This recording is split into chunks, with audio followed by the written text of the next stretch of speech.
Hello student, welcome to my channel. ये है class 10 Hindi का मॉडल पेपर। जैसा आपके बोर्ड एग्जाम में पेपर आने वाला है वैसा ही ये मॉडल पेपर है और इसी तरह से बोर्ड एग्जाम ने जारी किया है। आज मैं आपको क्लास 10 हिंदी हूँ जो जिस तरह से आपके बोर्ड एग्जाम में पेपर आने वाला है। देखो, ये है 2022 का और 70 मार्क का आपका पेपर प्रश्न पत्र है। ओके, केवल आपका जो है प्रश्न पत्र है। यहाँ मैं आपको बताऊंगा क्या क्या चीजें पूछी जाएंगी आपके बोर्ड एग्जाम में। तो यहाँ आप लोग देख सकते हो, सबसे पहले 3 घंटे 15 मिनट आपके पास समय है। 3 घंटे 15 मिनट में आपको 15 मिनट पढ़ने हैं, यानी कि आपका जो पेपर है, एंड 3 घंटे में आपको अपना पेपर सॉल्व करना है। अब यहाँ मैं आपको दिखाता हूँ क्या क्या चीजें हैं। सबसे पहले आपको निर्देश दिया रहेगा, प्रारंभ के 15 मिनट जो है परीक्षार्थियों को प्रश्न पढ़ने के लिए निर्धारित हैं, ये आपको पता है। अब आपके क्वेश्चन स्टार्ट हो जाएंगे। देखो, पहला प्रश्न क्या कह रहा है। इससे पहले वीडियो को लाइक कर दो, चैनल पर नया हूं सब्सक्राइब कर लेना, ठीक है। पूरा मॉडल पेपर है जिस तरह से आपके बोर्ड एग्जाम में आने वाला है, ठीक उसी प्रकार से, तो आप लोग जरूर वीडियो को लाइक करना है। ओके, निम्नलिखित कथनों में से कोई एक कथन सत्य है, उसे पहचान कर लिखिए। आपके पास कई सारे कथन है। ए, जो आपका विधा निवास जो है वो विधा निवास मिश्र कवि के रूप में प्रसिद्ध है, या स्कंदगुप्त आचार्य रामचंद्र शुक्ल जी की नाटक विधा है। ओके, या फिर नाटक कीर्ति है, या फिर तीसरा आप लोग देख सकते हो, तीसरा जैनेन्द्र, जो जैनेन्द्र मूलतः डायरी लेखक हैं, या फिर चौथा मेरी तिब्बत यात्रा जो है राहुल संस्कृत्यानंद की कृति है। अब आप लोग बताओ इसमें से कौन सा सत्य है। तो यहाँ आपको पता होगा मेरी तिब्बत यात्रा जो है राहुल संस्कृत्यानंद की कृति है। तो जल्दी से आप लोग टिक मार लो, ये बिल्कुल सही आंसर है। ओके, यहाँ मैं आपको कुछ आंसर भी बताता चलूंगा। यहाँ आपके सामने आप देखो, खा नंबर क्वेश्चन इसी प्रकार से पेपर आएगा जैसा है, ठीक है, सेम आएगा ऐसे। खा नंबर देखो, निम्नलिखित में से किसी एक रचना के लेखक का नाम लिखो। रस मीमांसा, गांधी जी की देन, एंड अर्धनारीश्वर, एंड तितली। अब भाई आप देख लो यहाँ आपका कौन सा सही है।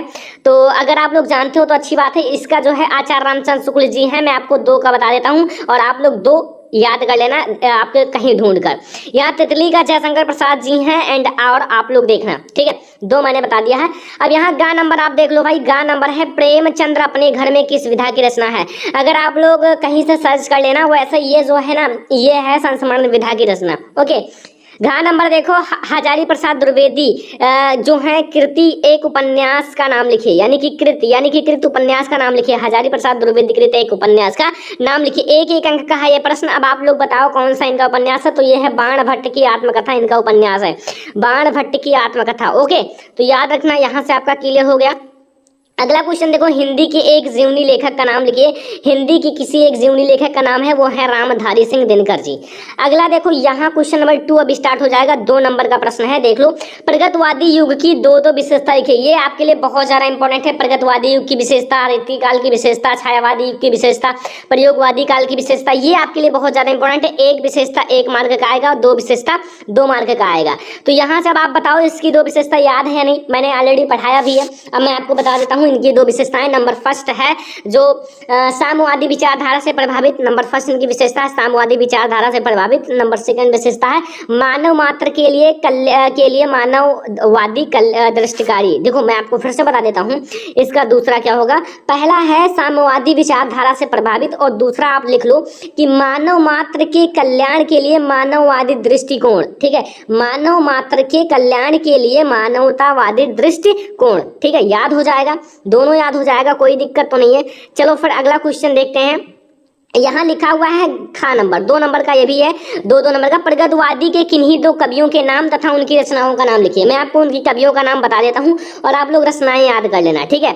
वैसे अगर आप लोग रचना जानते हो तो अच्छी बात है, कमेंट करना। वैसे पहला है सुमित्रा नंदन पंत जी इनकी, और सुमित्रा नंदन पंत जी का आई होप रचना है पल्लव, एंड दूसरा है रामधारी सिंह दिनकर। रामधारी सिंह दिनकर जो है प्रगतवादी युग के कवि हैं, जिनकी रचना है अर्धनारीश्वर। ओके, अगला देखो, निम्नलिखित रचनाओं में से किसी एक रचना के रचयिता का नाम लिखो। आपके पास कई सारे ऑप्शन हैं। यहाँ चंद्रगुप्त का मैं बता देता हूँ, इसका सही आंसर होगा क्या होगा, जयशंकर प्रसाद। और आप लोग याद कर लेना, यहाँ से आपके 10 नंबर क्लियर हो। यहाँ देखो, ये चीज आपसे 6 नंबर का पूछा जाएगा। फर्स्ट तो आपसे इसका संदर्भ पूछा जाएगा, संदर्भ लिखो, या फिर आपको एक प्रश्न दिया जाएगा वो लिखो, रेखांकित अंश की व्याख्या भी करना है। तो यहाँ अब आप लोग सोच रहे होंगे कैसे प्रश्न है। यहाँ देख लो, सबसे पहले आप बताओ ये किस पार्ट से लिया गया है, इसके लेखक कौन है। तो अगर आप जानते हो तो अच्छी बात है, या फिर आप को जानना पड़ेगा, क्योंकि आपको अगर पढ़ना है, अच्छे मार्क लाना है, तो फिर आपको जानना पड़ेगा। अच्छे से पढ़ना स्टार्ट कर दो। अगर अभी भी आप नहीं पढ़ लो तो पढ़ना स्टार्ट कर दो, वरना फिर नंबर नहीं उठेंगे। ठीक है, आप लोग अच्छे से पढ़ना स्टार्ट कर दो। कहा है, हे भगवान, तब के लिए विपद के लिए इतना आयोजन, परम पिता की इच्छा के विरुद्ध इतना साहस, पिताजी क्या भीख ना मिलेगी? क्या कोई हिंदू भू पृष्ठ पर ना बचा रहेगा या ना बचा रह जाएगा जो ब्राह्मण को 2 मुट्ठी अन्न दे सके? यह असंभव है। फेर दीजिए पिताजी, मैं कांप रही हूँ, इनका चमक आंखों को अंधा बना रही है। अब बच्चा पार्टी यहाँ देखो, सबसे पहले तो ये समझो कि आपका जो ये रेखांकित अंश है उसकी व्याख्या आनी चाहिए। ठीक है, अगर आपको व्याख्या आती है तब आपको मतलब 2 नंबर मिलेंगे। अगर आपको पता चला है कि इस चैप्टर से लिया गया, इसके लेखक कौन है, तो आपको 2 मार्क मिलेंगे। और अगर आप एक प्रश्न का आंसर दोगे तो आपको 2 मार्क मिलेंगे। अब आपके हाथ में है, अगर आप अच्छे से पढ़ोगे तो ये सारी चीजें बिल्कुल हलवा लगेंगी, आप 2 मिनट में करके चले आओगे। और अगर आप नहीं पढ़ोगे तो इन्हीं चीजों को 30 मिनट में भी नहीं कर पाओगे। आपको करना है केवल इसे 6 मिनट में, क्योंकि भाई बोर्ड एग्जाम में टाइम इतना नहीं रहता है कि आप लोग को टाइम ज्यादा देना पड़े किसी क्वेश्चन को, नहीं, आपको जल्दी जल्दी करना है। प्रश्न आप देखो, यहाँ गद्यांश का संदर्भ लिखिए, पहला प्रश्न है। दूसरा, रेखांकित अंश की व्याख्या कीजिए। तीसरा है, अपने पिता का कौन सा कृत्य ममता को परमपिता की इच्छा के विरुद्ध लगा? ठीक है, तो ये ममता चैप्टर से लिया गया है, जिसके लेखक कौन है? जयशंकर प्रसाद जी हैं। आपको पता होगा, वैसे सब कुछ आप लोग जानते हो, क्योंकि आप लोग अच्छे से स्टडी कर रहे हो हमारे साथ, और हो सकता है कि अब की का टॉपर आप लोग ही रहो। तो यहाँ से अगर आप इन सारी चीजों को याद कर लोगे तो फिर आपका देख लो, हिंदी के मॉडल पेपर में यही सारे क्वेश्चंस आते हैं। फिर यहाँ देखो, अथवा लगा हुआ है, अथवा लगाकर या फिर आप खा वाला नंबर कर सकते हो। भाई खा नंबर भी आपके लिए इंपॉर्टेंट है। ओके, यहाँ क्या लिखा हुआ है, सबसे पहले ये पढ़ लो क्या लिखा हुआ है। खा नंबर में लिखा हुआ है, आज हम भी निर्मल शुद्ध शीतल और स्वस्थ अमृत की तलाश में हैं, और हमारी इच्छा, अभिलाषा और प्रयत्न यह है कि वह इन सभी अलग अलग बहती हुई नदियों में अभी भी उसी तरह बहता रहे, और इनको वह अमृत तो देता रहे जो जमाने के हजारों थपेड़ों को बर्दाश्त करता हुआ भी आज हमारे अस्तित्व को कायम रखे हुए हैं। ठीक है, और रखेगा। तो यहाँ आपको भाई देखो, थोड़ा सा आपके लिए बहुत ज़्यादा इंपॉर्टेंट है। यहाँ से आपको गद्यांश का संदर्भ लिखना है, यहाँ से रेखांकित अंश की व्याख्या करना है, और एक प्रश्न भी देगा, वो आप लोग देख लो। हमारे अस्तित्व को कौन कायम रखे हुए हैं? निम्नलिखित पदांशों में से किसी एक का संदर्भ सहित व्याख्या कीजिए। ये आपको करना है। ठीक है, अब अगला देखो भाई, अगला क्वेश्चन आपसे है, यही 3 चीजें पूछी जाएंगी, 3 प्रश्न। ओके, यहाँ अब आ जाओ, यहाँ आपको एक पद्यांश का पूछा जाएगा 6 अंक का। ठीक है, 6 अंक का। निम्नलिखित पद्यांशों में से किसी एक संदर्भ सहित व्याख्या कीजिए, उसका काव्य सौंदर्य भी स्पष्ट कीजिए। इसका काव्य सौंदर्य भी लिखना है। अब आपके हाथ में है, अगर आप अच्छे से लिखोगे तो फिर आपको नंबर मिल जाएगा। यहाँ देखो, आपके सामने एक लिखा हुआ है, दुसह दुराज प्रजानु को क्यों ना बढ़े दुख दंडु, अधिक अंधेरो जग करत मिली मावस रविचंद्र। मैंने पढ़ाया भी है, वेरी इंपॉर्टेंट, मैंने कहा भी था और मैंने ऑलरेडी पढ़ाया भी है। ठीक है, अगर आपने नहीं देखा है तो पढ़ लेना, मैंने इंपॉर्टेंट पद्यांश जब पढ़ा रहा था तो आपको पढ़ाया भी है। ठीक है, तो अगर आप लोग नहीं जानते हो तो देख लेना, ये वीडियो आप लोगों को पता चल जाएगा। इसका अर्थ लिखना है, संदर्भ लिखना है, किस चैप्टर से लिया गया है। फिर यहाँ देखो, अगला यहाँ थोड़ा बड़ा है, लेकिन हाँ ये भी आ सकता है। ओके, ये भी आ सकता है, तो ध्यान से देख लो। यहाँ क्या लिखा हुआ है, मेवाड़ केसरी देख रहा के केवल रण का ना तमाशा था, वह दौड़ दौड़ कर करता था रण, वह मन रक्त का प्यासा था। ठीक है, और भी आप देख सकते हो, चढ़कर चेतक पर घूम घूम करता सेना रखवाली था, ले महामृत्यु को साथ साथ मानो प्रत्यक्ष कपाली था। तो यहाँ से आपको ये इसका भी आपको व्याख्या करना है एंड आपको संदर्भ लिखना है। ठीक है, ये भी, और एक आपको काव्य सौंदर्य करना है, संदर्भ प्रसंग व्याख्या सब कुछ लिख लो, और 6 मार्क आपको मिल जाएगा। ये भी आपको 2-2 मार्क प्रोवाइड करेंगे। ठीक है, तो यहाँ से आप देख सकते हो 2-2 मार्क, ये भी एक मार्क, और व्याख्या का आपको 4 मार्क मिलेगा। तो व्याख्या पे ज्यादा ध्यान दो, जिस चीज पे ज्यादा मार्क मिले उस पे ज्यादा ध्यान दो। अगर आप व्याख्या लिख लोगे तो आप इसका संदर्भ प्रसंग भी लिख ही लोगे। अगला देखो, यहाँ देखो, अब यहाँ आपके पास एक आ गया है 2 नंबर का आपको जीवन परिचय, और एक रचना लिखोगे तो 1 मार्क मिलेगा। आपको मैंने बताया था इंपॉर्टेंट जीवन परिचय में, देखो यहाँ आपका है निम्नलिखित लेखकों में से किसी एक लेखक का जीवन परिचय और उनकी एक रचना का नाम लिखे। डॉक्टर राजेंद्र प्रसाद, श्याम नारायण पांडे, भगवत शरण उपाध्याय। आपको डॉक्टर राजेंद्र प्रसाद का याद रखना है, मैंने आपको 3 बताया था। फर्स्ट है आचार्य रामचंद्र शुक्ल, दूसरा है जयशंकर प्रसाद एंड तीसरा है डॉक्टर राजेंद्र प्रसाद। अगर आप इन तीनों को याद रखोगे तो आपको जीवन परिचय में कभी भी आपका ये मार्क मार्क नहीं कटेगा। ये तीनों याद रखना, यही 3 आपके बोर्ड एग्जाम में आएंगे। तो यहाँ से आपका लेखक का जीवन परिचय हो गया। अब आपके भैया कवि का जीवन परिचय आता है। कवि का जीवन परिचय, यहाँ देखो कवि का जीवन परिचय आ गया है। देखो यहाँ खा नंबर है, लिखा हुआ है निम्नलिखित कवियों में से किसी एक कवि का जीवन परिचय तथा उनकी एक रचना का नाम लिखिए। सूरदास, सुमित्रा नंदन पंत, महादेवी वर्मा। मैंने आपको बताया महादेवी वर्मा जी जो है ना, उनका भी आपको जीवन परिचय याद रखना है। क्यों? क्योंकि इनका एक पंक्ति कटा है आपके सिलेबस से, जीवन परिचय और एक और पढ़ना है अभी पंक्ति। तो यहाँ से आपको मैंने बताया था सूरदास, तुलसीदास और महादेवी वर्मा, इन 3 को मैंने इंपॉर्टेंट बताया था, जिसमें से आपको तीनों देखने को मिल गए हैं। ठीक है, या फिर सुमित्रा नंदन पंत जी को नहीं बताया था, लेकिन हाँ आप 3 में से एक ही मिल जाए तो फिर आप उस पर लिख देना। ठीक है, यहाँ से सब कुछ आपका क्लियर होता जा रहा है। फिर आपको ये देखो 4 नंबर का संस्कृत का व्याख्या आएगा। जैसा पेपर आया था पहले वैसा ही आएगा सब कुछ।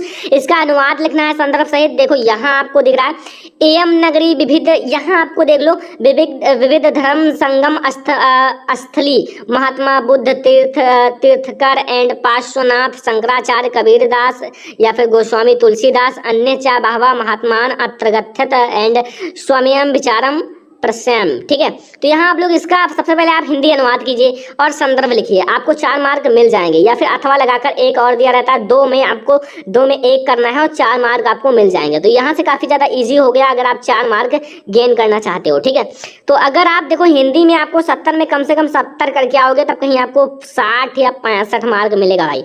60 या 65 मार्क जब आप कुल में कुल करके आओगे, क्योंकि इसमें हैंड राइटिंग के भी मार्क कट जाते हैं।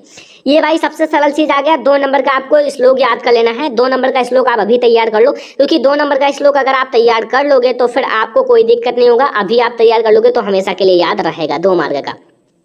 फिर देखो निम्नलिखित में से किन्हीं 2 का उत्तर आप संस्कृत में देना। 2 नंबर आपका 2 का देना है, 2 मार्क मिलेगा। वीण कैन पूज्यते एंड, या देखो श्वेत केतु कहा आसीता एंड आसित, या फिर चंद्रशेखरा कहा आसित, वाराणसी नगरी किमार्थ प्रसिद्धा। ठीक है, ये सारी चीजें आप देख सकते हो। 4 आपको दिया हुआ है, इसमें से 2 का आपको आंसर देना। 2 का देगो आंसर तो 2 नंबर आपको मिल भी जाएगा। तो यहाँ से आप लोग देख सकते हो काफी अच्छा आप लोगों का पेपर वैसे ही आ रहा है। ठीक है, जैसा आता था वैसा ही आएगा। हास्यरस अथवा करुणरस की परिभाषा तथा उदाहरण दीजिए 2 मार्क का। रूपक तथा उत्प्रेक्षा अलंकार की परिभाषा 2 मार्क का। और सोरठा तथा रोला छंद की परिभाषा 2 मार्क। यानी कि यहाँ से रस छंद अलंकार आप कंप्लीट कर लो, 6 मार्क मिल जाएगा। मैंने ऑलरेडी पढ़ाया भी, अगर आप नहीं देखे हो तो जल्दी से देख लो, क्योंकि वो मैंने ऑलरेडी पढ़ा भी दिया है। ओके, अब यहाँ आप देख सकते हो उपसर्ग आपके बोर्ड एग्जाम में 3 मार्क का आएगा। 3 मार्क का आपको 3 करना है, 6 में आपको 3 करना है। अनु, अप, अभि एंड सह, परि एंड औ। बहुत ज्यादा इजी हो जाता है, क्योंकि ये कोई हार्ड चीज नहीं है। अनुशासन, अनुभव एंड आप ऐसे हर एक का लिख सकते हो। सहपाठी, सहचर, परिवार एंड ऐसे आप बहुत सारा लिख सकते हो। तो ये काफी ज्यादा इजी क्वेश्चन आ जाता है 3 मार्क का। यहाँ 2 मार्क का आपको प्रत्यय मिलेगा, 5 दिया रहेगा, 5 में आपको 2 करना है। तो आप काफी इजी है और तुरंत कर भी सकते हो, प्रत्यय में कुछ है नहीं। ठीक है, जैसे आप यहाँ देख सकते हो ता यानी कि सुंदरता। ठीक है, या ता देखो आपका पीछे ता आ जाए यानी कि सुंदरता।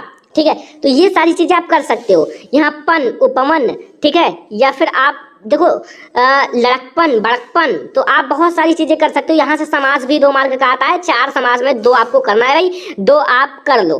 तो यहाँ से आपको 2 मार्क यहाँ से भी मिल जाता है। यहाँ देखो अब आपको तत्सम रूप लिखना है 2 मार्क के लिए, तत्सम रूप, और आपको 4 दिया रहेगा, 4 में 2 का लिखना है। तो यहाँ से अगर आप 2 का लिख दोगे तो 2 मार्क आपको मिल जाएगा। काफी ज्यादा ईजी होता है। आपको 2-2 मार्क वाले प्रश्न अभी से तैयार करना है, क्योंकि अगर आप ये छोड़ दोगे तो फिर आपका ज्यादा मार्क आएगा नहीं, क्योंकि 2-2 मार्क से आपका बहुत ज्यादा परसेंटेज ऊपर हो जाता है। जैसे आपको पता है कि अगर आप बूंद बूंद से घड़ा भर जाता है, उसी प्रकार से अगर आप एक एक बूंद को देखोगे तो फिर आपको पूरा मार्क मिल जाएगा। ठीक है, फिर यहाँ देखो आपको पर्यायवाची 2 मार्क का दिया जाएगा। विष्णु, हाथी, यमुना, मोर। यहाँ 4 पर्यायवाची दिए गए हैं। 4 पर्यायवाची में आपको 2 का करना है, 2 मार्क आपको मिल भी जाएगा। तो बहुत ज्यादा इजी पेपर है अगर आप अच्छे से करो।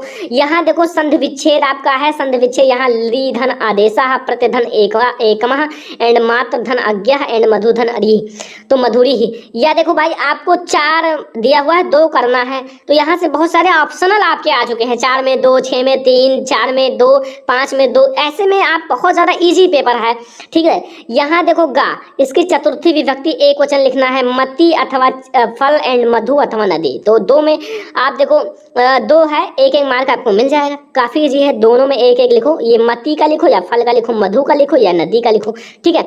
तो अब आप लोग इतना तो कर ही सकते हो, इतना इजी पेपर है। देखो गा नंबर आपको देखो एक धातु लकार, देखो यहाँ निम्नलिखित में से किसी एक का धातु लकार पुरुष तथा वचन सब कुछ लिखना है। जैसे आपके 4 ऑप्शन हैं, देखो पठताम, आसाओ एंड हसेम, ठीक है। तो ये से आप लिख सकते हो, बहुत हार्ड है नहीं। तो अगर आप ध्यान से पढ़ते हो, लाइक इस व्याकरण पे ज़्यादा ध्यान दो, अगर आप 2-2 नंबर जल्दी से अभी से कंप्लीट कर लोगे तो फिर आपको कोई दिक्कत आने वाला नहीं है। फिर यहाँ देखो आप निम्नलिखित के 2 में संस्कृत में अनुवाद लिखो। कल मैं विद्यालय जाऊंगा, वाराणसी गंगा के पावन तट पर स्थित है, तुम अपने को वीर मानते हो, हमें देशभक्त होना चाहिए। तो भाई बहुत ज़्यादा ईजी है यहाँ। अब इसे, हाँ इसे मैं मानता हूँ कि हार्ड है, क्योंकि मतलब संस्कृत जो बच्चे नहीं पढ़े हैं वो कैसे कर पाएंगे। तो संस्कृत पे थोड़ा सा ध्यान दो, अगर 2 मार्क के गेन करना है। मैंने कहा है अगर आप एक भी मार्क छोड़कर आओगे तो आपका हैंड राइटिंग काफ़ी कट जाएगा और इधर से आपका वो मतलब थोड़ा मार्क और भी कट जाएगा, 2 मार्क तो बहुत ज़्यादा यार हो जाएगा कम। यहाँ से आपको निबंध 6 है, मैंने आपको स्वदेश प्रेम पर भी बताया था, प्रदूषण की समस्या तथा समाधान भी बताया था, एंड विज्ञान वरदान ऐसा। इन 3 को मैंने 5 में 3 सेलेक्ट किया था, ये तीनों देखो है भैया इंपॉर्टेंट में। तो इसीलिए मैंने कहा है जितना मैंने बताया वो सारी चीज़ें याद करो, 6 मार्क आपका क्लियर हो जाएगा। कुछ है नहीं, अगर आप याद करते हो अच्छे से मन लगाकर तो फिर आपका सब कुछ हो जाएगा। अब भैया एक आता है खंड काव्य। खंड काव्य आपका 3 मार्क का आता है, लेकिन खंड काव्य हर मतलब जिले में अलग अलग आता है। लाइक कहीं मुक्त दूत आता है, कहीं ज्योति जवाहर आता है, कहीं अग्र पूजा आता है, कहीं मेवाड़ मुकुट खंड काव्य के आधार पर महाराणा प्रताप का चरित्र चित्रण आता है। तो आई होप कि हर जगह कहीं कर्णवीर भरत खंड काव्य के नायक का चित्रण कीजिए। तो आपके मतलब जिले में जो भी खंड काव्य आता है उसे तैयार कर लो। फाइनली अगर हमारी बात की जाए तो हमारे इधर लाइक ज्योति जवाहर भैया आते हैं, तो ज्योति जवाहर वाले कंप्लीट कर लेना, ठीक है, मैंने पढ़ाया भी है। तो ये है भैया हिंदी का मॉडल पेपर, जैसा कि आपके बोर्ड एग्जाम में पेपर आने वाला है ठीक उसी प्रकार से मॉडल पेपर बनाया गया है। तो अगर आपको ये वीडियो पसंद आया हो, लाइक करना, शेयर करना अपने फ्रेंड्स के साथ। अगर और भी सब्जेक्ट का मॉडल पेपर चाहिए तो यार कमेंट करना, इसका आंसर चाहिए, आंसर की बात की जा रही है तो आंसर चाहिए तो भी कमेंट करना, आंसर का पूरा वीडियो बन जाएगा। लेकिन पहले आप लोग इस वीडियो को यार कम से कम 20,000 लाइक तक तो यार पहुंचाओ यार। तो इस वीडियो को 20,000 लाइक जल्दी से कराओ एंड वीडियो को शेयर करना, चैनल पर नया सब्सक्राइब करना, अपने फ्रेंड्स के साथ शेयर कर देना। हाँ अगर आपको और सब्जेक्ट चाहिए तो कमेंट करना नीचे, एंड आपको कमेंट बॉक्स में ज़्यादा से ज़्यादा कमेंट करना है। तो ये वीडियो बहुत ज़्यादा मेहनत से बनाया गया है। तो चलो फिर मिलते हैं किसी और नेक्स्ट वीडियो में, तब तक के लिए धन्यवाद।